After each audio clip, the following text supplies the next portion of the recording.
This is the Harry Loomis Show. Welcome back to the Harry Loomis Show. Today is November 11th. Happy Veterans Day. We are about 16 hours past the 2024 NASCAR season coming to an end. Congratulations to your three champions, Ty Majeski in the Truck Series, Justin Allgaier in the Xfinity Series, and Joey Logano in the NASCAR Cup Series. What we're going to do today is every year before the season starts, I upload my 10 predictions for the season. These are kind of a myriad of different ideas, thoughts that I expect to happen throughout the season. I tried to make it, I tried to do it a little bit differently this year. You can see the 10 plus. We'll get to that in a little bit. But I felt like in years past, I was making a lot of predictions. You know, this driver will win a race. This driver will win two races. I try to get away from doing that as much and kind of having more kind of detailed kind of essay type arguments, not just saying, you know, I like Eric Jones. I think he's an underrated driver. I think he's going to be in the playoffs. If I pick Eric Jones, if I say something about Eric Jones, maybe I wanted to predict that Legacy Motor Club was going to see some progression this year. They didn't, but I wanted to have a better, more detailed prediction in each of these, if that makes any sense to you. We're going to go through all 10 plus this today in this video, and we're kind of just going to give myself a score to see how poorly or well I did on some of these predictions. So let's just jump right into it. So up first, we have Brad Keselowski ending his winless streak. This one was one of the few that were kind of similar to the ones in years past, just going to make the playoffs, going to win a race, things like that. But this is one of the more certain picks I had all year long, and obviously it came true. He won Darlington back in May. He had a really good start to the year, really came on strong in the April, May months. Kind of floundered out at the end of the year for whatever reason. RFK as a whole wasn't bad by any means. They were both, him and Chris Buescher were both very competitive, but definitely took a step back from the meteoric rise that 2023 was. But I said he was going to win a race, and he won a race, so A+ on this prediction. Next up here, Joe Gibbs Racing's Xfinity hires pay off. So this one's a little bit broad, but in essence, I'm saying that Chandler Smith coming back is a great move. He's going to do really good things, and he could be the future of that team. And I was also high on Sheldon Creed once again. I thought he was almost a sure thing to win a race this year, considering how close he came at RCR, going to what I assumed was going to be a better ride with obviously a better environment. The RCR situation with Sheldon Creed got pretty toxic toward the end. But for whatever reason, this team failed to launch in some ways. Chandler Smith was good throughout the year, don't get me wrong, but after he won two races before Easter, I thought he was going to reel off about 5 or 6 and be the front runner for the championship. Consistency-wise, he was arguably the best driver in the series, but he just didn't take those next steps that I really was hoping to see out of him. He just continued to be a very steady, win a couple races a year driver, as opposed to being, you know, a John Nemechek that we saw in 2023, where he just rips off wins like they're going out of style. So I'm not going to say it was disappointing to see, but it wasn't exactly the expectations I had for Chandler Smith. And on the other hand, Sheldon Creed, copy and paste 2023. I mean, he lost some ways in some unbelievable fashions. Darlington sticks out to me. He had that race won with about 2-3 laps to go. Caution came out, lost the race off pit road. Christopher Bell ends up getting by him and winning the race. But nothing changed with Creed. It was copy and paste the exact same season. So in this essence, as good as that 20 car was, especially Eric Almirola winning 3 races, based on what I'm talking about in this prediction, I'm talking about Chandler Smith and Sheldon Creed. Were they good? Yes. Did they elevate Joe Gibbs Racing in any way based on expectations I had for the team otherwise? I would say no. I would say they ran just as expected, if not maybe a little bit less, considering that Creed didn't win a race, missed the second round, and Chandler Smith didn't make the championship 4. That's a down year for Joe Gibbs Racing, so I'm not going to give myself credit for this one. I think this is a miss. Case in point, Eric Jones, number 3, makes the playoffs. So I preface this. In 2022, I was a year early in predicting both RFK cars to make the playoffs. That's true. That was my number one prediction. I was so high on them when Brad Keselowski came in, and I predicted Eric Jones to make the playoffs in 2023 as well. After watching Eric Jones the second half, something tells me I was a year early once again. I did like the way that team finished the season.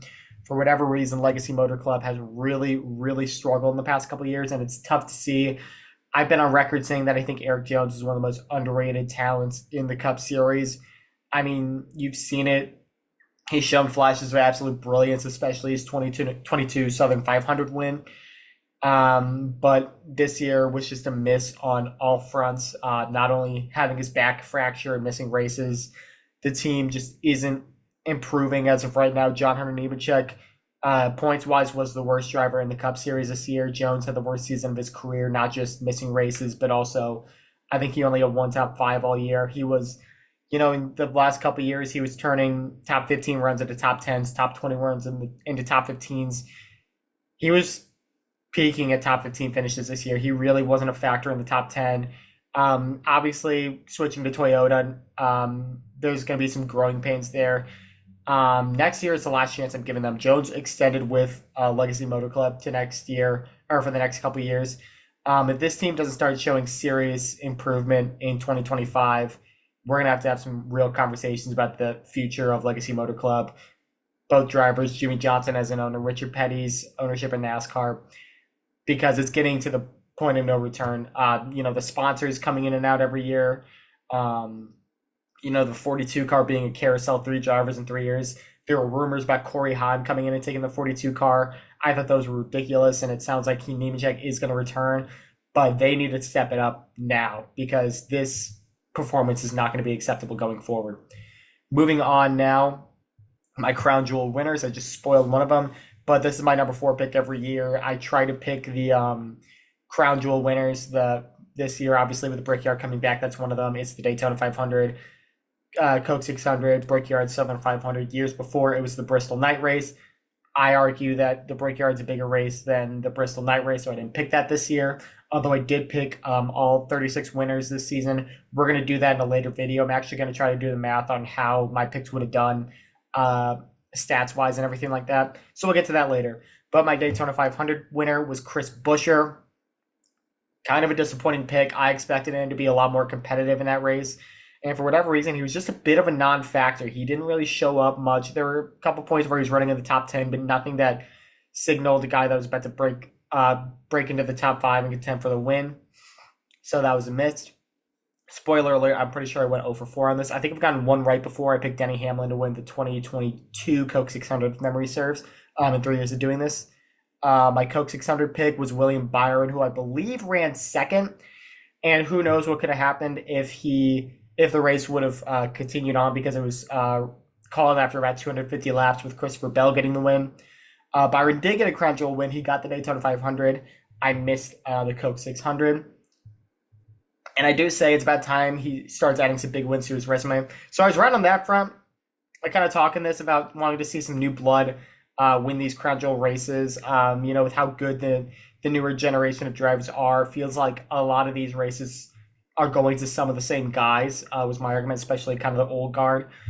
So that didn't work out there. The Brickyard 400, my pick was Joey Logano. I had Team Penske sweeping the Indianapolis races this year. Joseph Newgarden did win the Indianapolis 500 again for Penske, but this race went to Kyle Larson. I'm not really sure what happened to Joey Logano. I can't really recall. I just don't really remember him being a huge factor in the 400. This was a Hamlin race. Blaney came on strong at the end. Keselowski was trying to stay out with the fuel strategy, but Kyle Larson ended up driving by and winning this race. So that was another miss. And then the Southern 500, which was the regular season finale this year instead of the first race of the playoffs.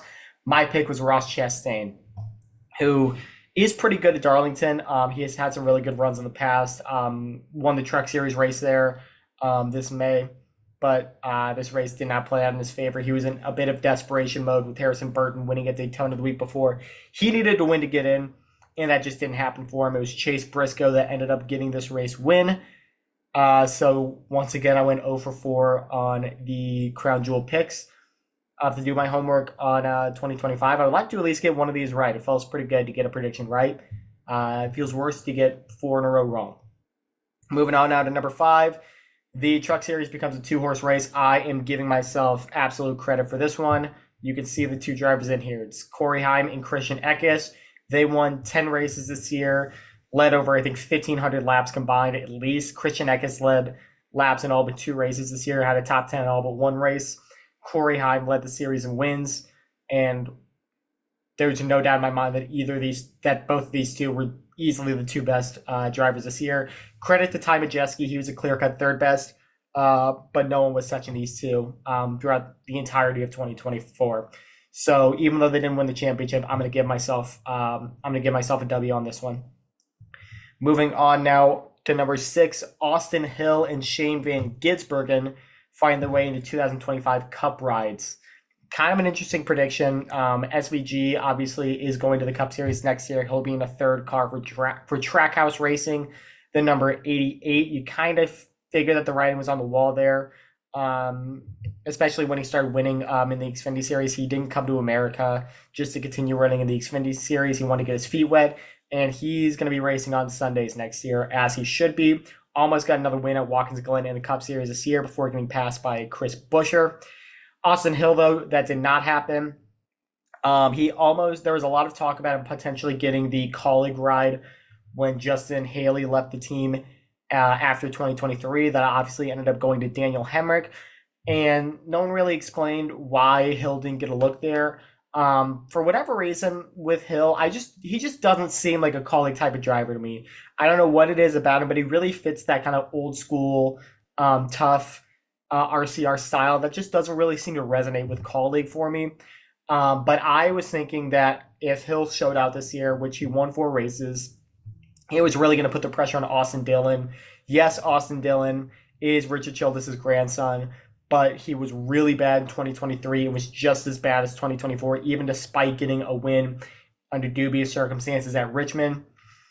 But Dillon will stay in the Cup Series for 2025, and Hill is staying with the RCR Xfinity Series program and is still one of those guys. I think he's turned 30 years old this year. He's going to be one of those guys that's the first in line for a potential Cup Series opening, because the clock's ticking on him. He's not an old driver by any means, but you're seeing just the wave of younger rookies coming in. Josh Berry's and Shane Van Gisbergen are kind of the exception to that rule. So I doubt Hill's going to wait forever if he wants to start racing on Sundays. Moving on now, colleague racing flounders. I will give myself the win on this one as well. Across the board, the 16 car in the Cup Series, the revolving carousel of drivers. AJ Allmendinger had a couple good runs. Shane Van Gisbergen had a good run at Watkins Glen. That's about it. You really didn't hear much from that car this year. Daniel Hemrick really was what we expected Daniel Hemrick to be. He was right around 30th in points.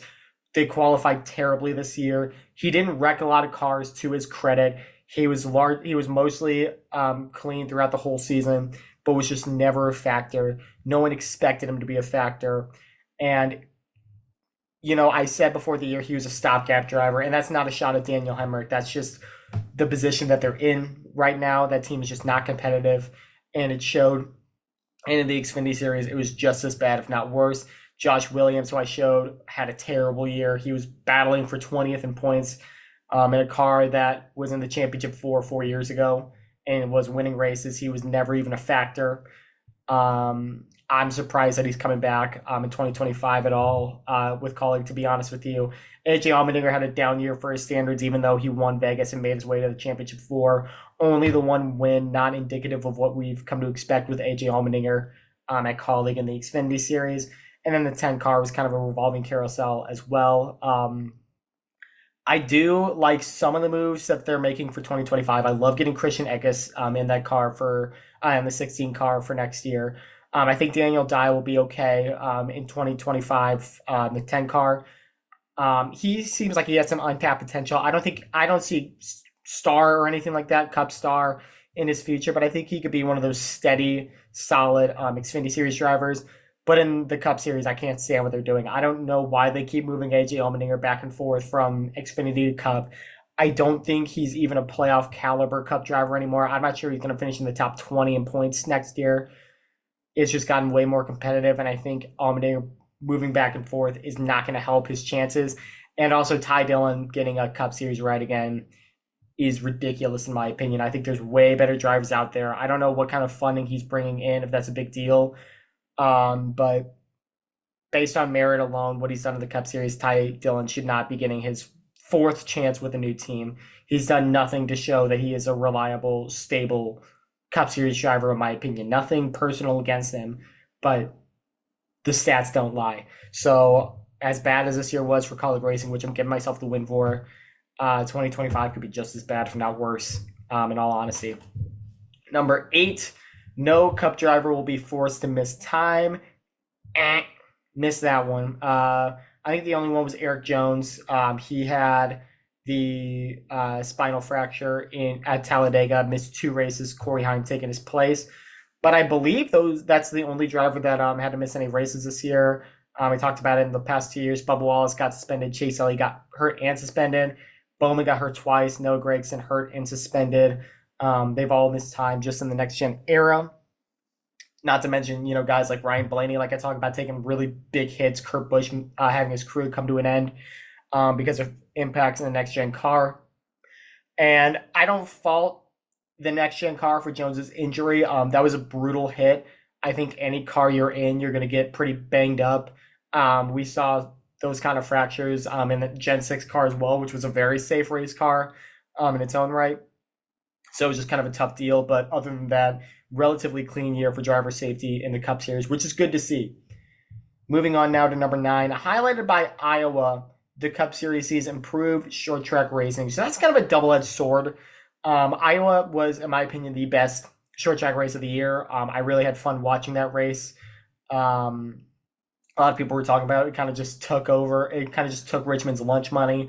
Richmond now will only have one date next year. But I thought that was the best race. I thought that some of the things they were doing later on in the year were better. I like the two tire strategies in the summer Richmond race. I thought that made for some really interesting strategy. It allowed passing and things like that. I thought the Martinsville race in the fall was really good, aside from the finish. You saw how dirty that track got. You saw how soft the tires were. Same thing with Bristol in the spring. Obviously, they had the softest, most worn-out tires you've ever seen in your life. But they didn't. Did they fix the racing itself? I'm not entirely sure. I think this car still has issues on the short track. The fact they have to bring in all these different tire strategies and everything like that. I don't know if it's just as simple as them putting power back in the cars and them being able to pass each other like that. I don't know if it's that simple. If it is, and NASCAR's not doing that, that's way more frustrating than anything else.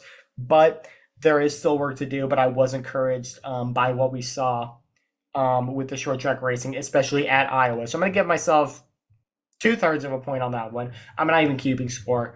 But that does it for all the first 9 predictions. As you know, my 10th prediction is my championship picks and everything. So before we get into that, here's where the plus comes in. Before we get to my championship picks, let's quickly answer burning questions for the season. I didn't do well on this part. Does Alex Bowman's Daytona 500 front row streak continue? I said yes. It did not. Where does Ty Gibbs break through? I said Pocono. He did not win this year. How many flips in the Cup Series? I said 2. There were 4. That didn't go well either. Who wins the Cup Series Rookie of the Year? Josh Berry was my pick. It turned out to be Carson Hocevar. So another loss. This is not going well so far. How many new phases in the playoffs? I said 4. I got to count this real quickly. And it's going to be easier to count guys that missed the playoffs than new guys that are in it. So just looking at this. 1, 2, 3, 4, 5, 6. Okay, I just can't count. There were 7 new faces this season. Kevin Harvick, obviously with his retirement, that kind of threw me off for a second. 7 new faces, so I definitely was short on my guess here. 7 new faces of the Cup Series playoffs is really crazy to see. Will any new tracks be added for 2025? Montreal and North Wilkesboro. Rockingham gets the All-Star race was my guess. Not a single one of those is right. North Wilkesboro will remain the All-Star race, but Bowman Gray is coming back as the Clash spot. Richmond like I said, is losing a race, but we're not going to Montreal. We're going south of the border. We're going to Mexico City for that road course that the Xfinity Series raced at from '05 to '08. That should be a lot of fun. Does Martin Truex Jr. retire after 2024? Yes, that was my pick. That one came true. Truex's career, at least full time, came to an end on Sunday. One of the better drivers of the 2010, one of the best drivers of the 2010s. Probably a top 30 to 35 driver of all time. First ballot Hall of Famer without question. It's definitely going to be different without Truex in the Cup Series going forward. Does the spring Phoenix winner make the championship 4? Yes. Does he win the title? No. If you remember who the spring Phoenix winner was, you know why he snickered there. It was Christopher Bell, and we know what happened in Martinsville with all the controversy, the race manipulation, everything like that. Could have easily made it. He could have easily made the championship 4, and he had one of the better cars on Sunday as well, but did not win the race. So was I right on this one? No. Was I right on this one? Yes. I'll take that. So now we move on to my championship picks. What I do is I pick in the series, I pick the guy with the most wins, the championship 4, and the champion. So let's see how I did. So Truck Series, most wins, Corey Heim 5, championship 4, Heim, Eckes, Majeski, Sanchez, champion Heim. So I was right with Corey Heim winning the most races. I was wrong on the number of wins. He had 6. I only got one of the championship 4 wrong in the Truck Series. I had Nick Sanchez making it over Grant Enfinger, and obviously Ty Majeski won the Truck Series championship over Corey Heim, who finished 2nd. So some right, some wrong. Xfinity Series, most wins, AJ Allmendinger 6. That was very wrong. Very weird year in Xfinity. Austin Hill actually led all drivers with only 4 wins this year. Very even spread amongst the Xfinity Series winners this year. Allmendinger only had 1. Championship 4, I got the first 2 right, Allmendinger and Custer. I had Chandler Smith and Sam Mayer over Justin Allgaier and Austin Hill. And obviously Cole Custer did not win the championship. It went to Justin Allgaier. So probably the worst of the 3 that we're going to have. Because in the Cup Series, I also went 3 or 4 in the championship 4. But first off, I had William Byron and Tyler Reddick both getting 5 wins this year. Kyle Larson got 6, and these two both only got 3, so that's a miss there. But I was really good on the championship 4. Elliott, Byron, Logano, Reddick, swap Elliott for Blaney, and that would have been perfect. But I had William Byron taking home the championship, and I felt really confident about that pick going into this year. He had a good year, don't get me wrong, put up a good fight, but came up short. So those are my picks. Not the best score by any means, but it's so hard to know what to expect in a 10-month season when you're picking back in January. I always have fun doing that. I don't do a lot on my website anymore, but I'm always going to make that article. I love doing that. It's one of my favorite things to do all year. I usually end up starting it around Christmas time just because I get the bug. And I kind of work on it for about a month or so, kind of getting everything all finite and things like that until it's time to drop it. So, like I said, we'll be busy all season here on the Harry Loomis Show. I'm going to do a couple more end of season things, some prediction conclusions, and just some general discussion and stuff like that. We're going to keep talking about the Blues. Haven't talked about them in a while. They're not having a very good year right now. A lot of things have gone wrong since I last talked. I think we've lost Robert Thomas, Philip Broberg, and nearly Dylan Holloway ever since my last Blues video. So there's a lot to talk about on that front. But keep checking in. Make sure you subscribe to this channel for more of the Harry Loomis Show. I thank all of you guys for watching once again, and we'll talk to you again soon. This is the Harry Loomis Show.